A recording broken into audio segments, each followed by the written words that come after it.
Amigos de Círculo Magenta, estamos este día con Rodrigo Carvajal. O sea, Ramón, director editorial de Código Magenta, y con Bernard Montru, Buenos días, Ramón. editor en Código Magenta.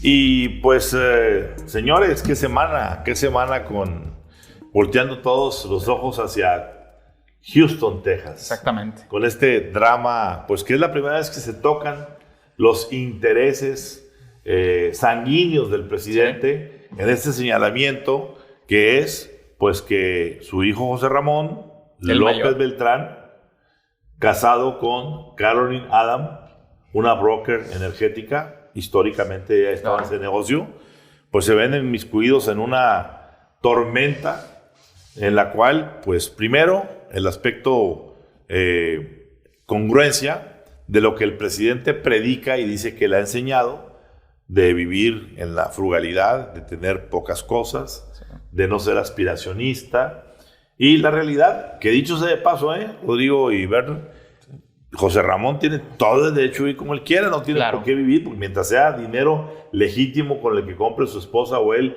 su casa y su coche Mercedes, etcétera, no tendría por qué ser. El problema radica en que antes de cambiarse a la casa propia, vivieron más de un año en una casa de más de $1 millón, en un exclusivo barrio en el rumbo en Conroe, Texas. En Conroe, Texas, donde estuvo recientemente también el presidente Trump. Es correcto. Y ahí sí entramos al territorio de que un directivo, o el directivo más importante de esta empresa también en el rumbo energético, Becky Hughes, Keith Schilling se llamaba el ejecutivo. Keith Schilling, les facilita esa casa, sin que tengamos hoy claro si se las prestó a cero costo, si se la rentó a un precio correcto o a un precio de descuento, pero lo que sí crea la turbiedad es que esa casa es prestada exactamente en los momentos en que se está firmando o se firma contrato de Becky Hughes con Pemex. Es un contrato por $85 millones. 85 en Tabasco. Sí. Para obras en Tabasco. Y aquí queremos sacar un ángulo que no hemos visto hasta el día de hoy.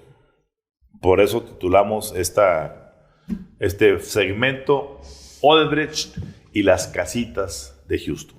¿Por qué? Porque estamos ante una situación muy similar, por no decir exactamente igual, a lo que destapó el escándalo de Odebrecht, Emilio Lozoya, y todas las entradas y salidas de dineros. ¿Por qué? Porque recordemos que Odebrecht, el escándalo, no estalló en México, ni tampoco en Argentina, ni en Perú, ni en Panamá, ni en todos los países donde Odebrecht corrompió funcionarios para tener contratos.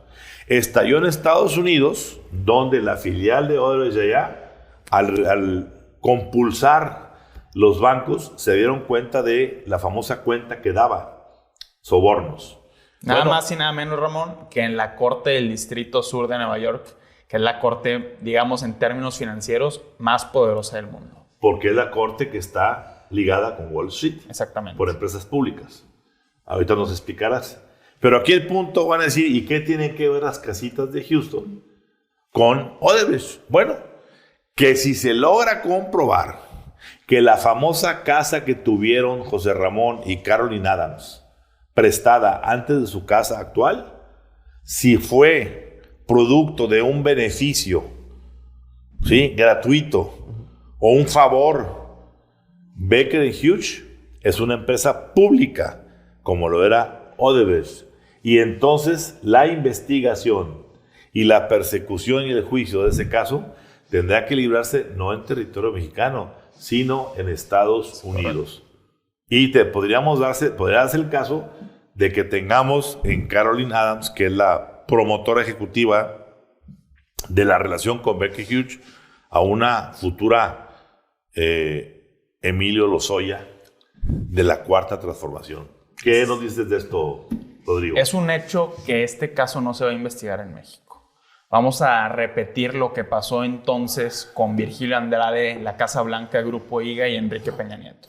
Pero en Estados Unidos sí hay elementos para investigar esta operación. Baker Hughes es una empresa pública y si se comprueba que hubo un favor a cambio de un contrato público en México, esto ya entra dentro del margen de la ley de prácticas corruptas en el extranjero. La misma ley con la que Odebrecht fue sentenciado y fue desmantelado y tuvo que pagar una multa récord en ese entonces. Y a ver, es importante decir, Baker Hughes ya cometió ese delito alguna vez. En el 2007, A ver. Baker Hughes se declaró culpable de haber entregado sobornos en Kazajistán para facilitar un proyecto energético en ese país. O sea, traen prácticas igual que Odebrecht. Eso pasó ellos se declararon culpables en el 2007. El caso fue tan importante y tan significativo que se convirtió en un caso de estudios de la Universidad de Harvard, de la Escuela de Negocios de la Universidad de Harvard. Bueno, y en ese mismo filing que hace con ese acuerdo por $44 millones que tuvo que pagar en ese entonces al Departamento de Justicia y a la Comisión de Valores, la SEC, dicen, bueno, pasó eso en Kazajistán, pero también tuvimos estos pequeños detalles en Uzbekistán, en Indonesia, en Nigeria y en Angola. Ese es el antecedente de la empresa hoy casi cuestionada. como Odebrecht. Un modelo como Odebrecht. Aquí le pregunto si de 2007 a 2019, que es el centro del escándalo de José Ramón López Beltrán, hubo una corrección ahí de esas prácticas. Y yo pongo una pregunta sobre la mesa. ¿Por qué Keith Schilling salió de Baker Hughes unos meses después de esta operación? Yo creo que más allá del origen del caso, de las posibles implicaciones que tengan internacionalmente, hay que ver también el efecto que ya tiene en México. El principal sería un fuerte golpe al discurso que ha construido el presidente López Obrador, no solo en su presidencia, sino desde antes, ¿no?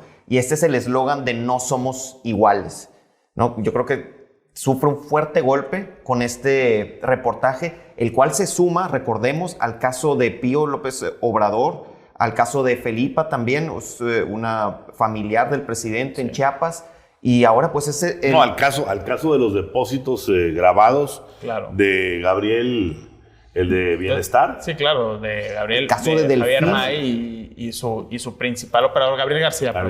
El caso de Delfina Gómez, y comenta Alejandro Aguirre Guerrero hoy en una columna en el Universal que estos casos tienen al presidente realmente desencajado, preocupado, porque sabe. Se llega a hablar de una llamada entre el presidente y su hijo bastante fuerte, bastante de coscorrón grande, ¿no? Exacto. Y aquí, bueno, el término que permea es conflicto de interés. El conflicto de interés que parecen en la Cuarta Transformación persisten en el tema energético, en todos los temas de la administración pública, y no se han logrado superar porque, recordemos, los conflictos de interés son el primo de la corrupción. A ver, claro. Pero ¿por qué hablamos de un conflicto de interés?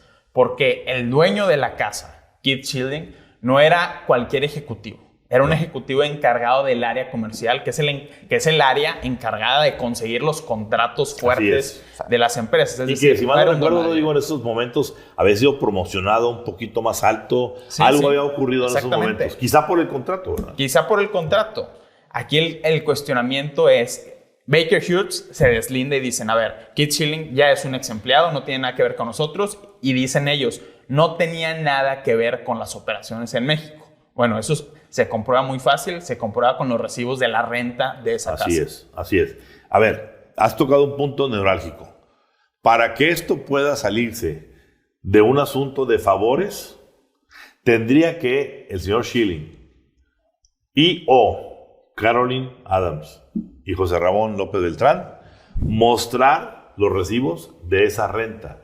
Y no es que como en México se pueda falsificar tan fácilmente, porque allá ya en el 2019 se presentaron en enero del 2020 las declaraciones de impuestos ante el IRS de ambas partes, y tendrían que venir esos reportes en esas declaraciones. Por tanto, no sería fácil que se fueran a falsificar, y yo sí creo que en el contexto de un López Obrador que ha sido en el sector energético particularmente ácido y violento contra los intereses, por supuesto, de España con Iberdrola, pero también de los Estados Unidos de energías limpias y muchas empresas norteamericanas con intereses por acá, pues hombre, se le está regalando a Estados Unidos una poderosísima arma, porque imagínate que lleguemos a la situación de que tengan que sentar en el banquillo de un juzgado al hijo del presidente y a su nuera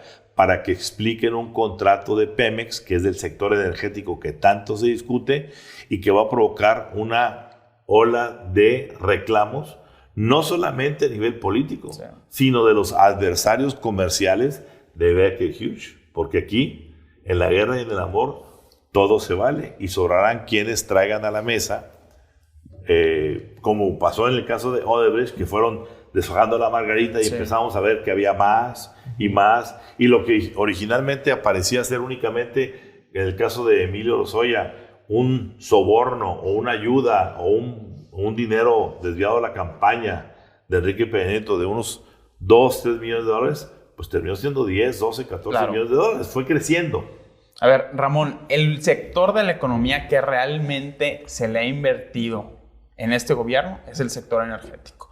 Y el modelo que propone López Obrador dice, yo no voy con las empresas extranjeras que hacen exploración y producción, pero sí hay empresas extranjeras que son beneficiarias y son las empresas de servicios petroleros. ¿Cómo? Baker Hughes. Es decir, Baker Hughes es una beneficiaria indirecta del nuevo modelo de negocios energético que López Obrador está planteando para México.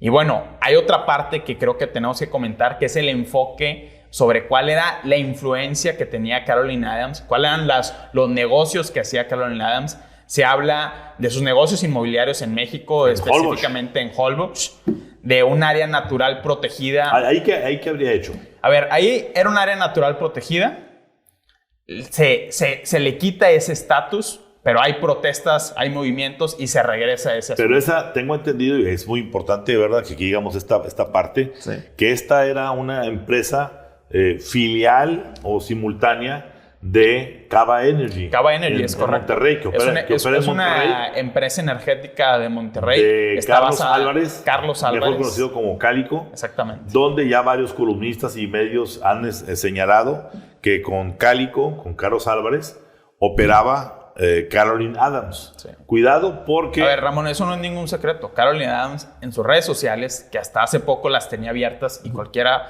podía entrar a ver el estilo de vida de Caroline Adams y José Ramón López Beltrán, ella publicó una imagen donde está en una de las famosas rondas petroleras del sexenio de Enrique Peña Nieto, donde se están abriendo los sobres.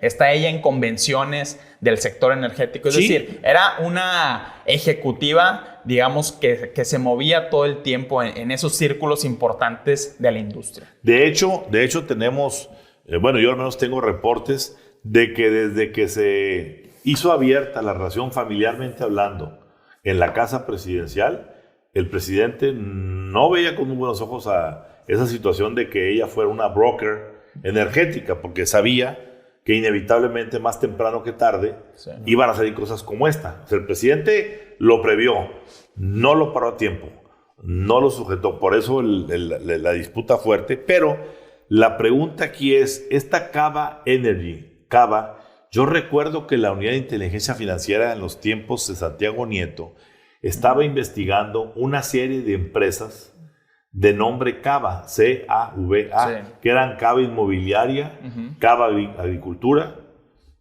Me dicen que esta podría estar bajo ese paraguas porque el famoso C-A-V-A, Cava es cabeza de vaca. Y si en esta empresa energética lo que se ha acusado históricamente a la gente cercana a cabeza de vaca es en ser promotores del llamado huachicoleo fiscal, es decir, comprar excedentes de combustibles en Texas, pasarlos de contrabando por la frontera, que quien controla las fronteras y las aduanas, pues el personaje que instaló arrancando la 4T todo esto, Ricardo Peralta. ¿De la mano de quién? De gentes como el personaje Sergio Carmona, que fue asesinado aquí en San Pedro Garza García, y que dicho sea de paso, el presidente ya destapó y dijo que se investigue ese crimen, no importa que llegue el asunto a Morena. ¿Qué opinas de esto, verdad? Pues se pone muy caliente estos vínculos, ¿no? Lo del Cava Energy y el posible vínculo con cabeza de vaca. Y bueno, pues el Creo caso... que es importante que hables, porque tú has cubierto mucho esta parte de la relación de cabeza de vaca con este operador energético Nelson Valido. Yo creo que Nelson Valido es fundamental para entender los intereses energéticos de Tamaulipas. Exacto, Nelson Valido es un broker de la industria energética que está muy bien conectado con ambos, el Partido Republicano y el Partido Demócrata en el estado de Texas, y con políticos sobre todo el Partido Acción Nacional en el estado de Tamaulipas. Y bueno, sucede que en 2 meses va a haber elecciones en el estado de Texas, y el Distrito Sur de Texas está siendo disputado por el representante Henry Cuellar, quien recientemente en su casa fue cateada por el FBI. Exacto. ¿Bajo acusaciones de qué? De posibles sobornos. Que es donde hubo sobornos de Baker Hughes. Entonces, lo que se empieza a dilucidar aquí es una campaña para tratar de bloquear la reelección de Henry Cuellar desde Washington. Así es. Porque Henry Cuellar, dicho sea de paso, se había estado alejando del grupo Biden. Sí. Aunque sea, era demócrata, estaba... Es cada vez más conservador. Es de los más, le dicen el demócrata más conservador en el Congreso. Así es. Entonces, a ver, el cóctel, Rodrigo Bernardo, es pues de antología. Sí. Si lo hubiéramos ideado y pensado para una serie de Netflix, nos hubieran dicho fantasiosos. Sí. Pero, pues ya está ahí. Este asunto no va a terminar en las mañaneras, va a terminar, y creo, como tú lo dijiste muy bien, Rodrigo, en la Corte de Nueva York, en Wall Street, con una lupa muy grande, como un tema político, con lo cual Estados Unidos podrá quizá instalar, si le comprueban que fue favor político, el asunto del contrato, de la asignación o licitación, como se le quiera llamar, sí, y Caroline pueda llegar a instalarse como la Emilio Lozoya de este sexenio. Y todo está en manos de los fiscales del Distrito Sur de Nueva York, que dicho sea de paso, han sido fundamentales también en muchas ocasiones para presionar a México. Ann Milgram, actual titular de la DEA, pasó por el Distrito Sur de Nueva York. Y como ella, hay muchos personajes que entienden perfectamente bien la relación bilateral y que saben cómo presionar a México. Y no olvidemos que los grandes escándalos de hoy, desde Odebrecht, pasando por el Chapo Guzmán, pasando por García Luna, pasando por el frustrado asunto de Cienfuegos, pasa por esa corte y por esa... Por ese y por la del Distrito Este. Y el Distrito Este. Exactamente. Entonces, habrá mucho de qué hablar. Sí. Pues mantendremos la vigilia sobre lo que suceda, más que lo que suceda en México, lo que suceda en Estados Unidos. Así es.